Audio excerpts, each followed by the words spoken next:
Yo, what's up guys? Welcome back to the channel, and today I'm going to show you how to use the Atlas Reward credit card to book a hotel stay. Alright, if you've been wondering how to do this video is going to show you the way. It's going to be a quick one. We're not going to waste much time on this. I'm just going to give you guys a quick step-by-step guide on how to do this. So let's get started.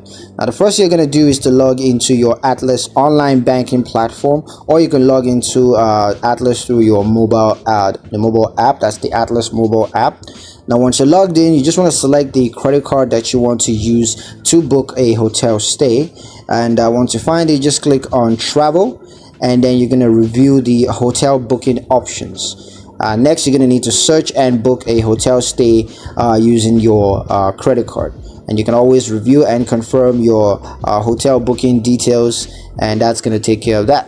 So that's pretty much it on how to use the Atlas Reward credit card to book a hotel stay. I hope you guys liked the video. Hope you found the information useful enough. If you did, like the video, comment down below, let me know what you thought. Share the video with your friends and subscribe to the channel if you haven't already, and I'll catch you guys in